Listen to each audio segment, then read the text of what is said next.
Ikutin keseharian aku di kapal Cina, Frog Laut, Part 1.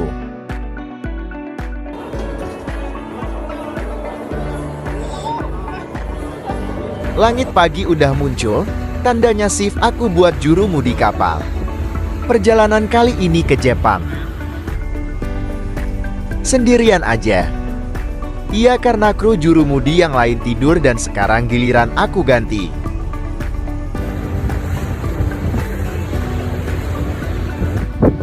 Besar kali kan? Lewati jembatan Kanmon berarti sudah sampai di Jepang. Kapal ini akan mendarat di pelabuhan Jepang, tepatnya di Funabashi, Chiba. Kalau udah nyampe tinggal tunggu antrian buat bongkar muatan. Sambil nunggu biasanya kru kapal dan kapten makan sambil nyemil bersama kayak gini.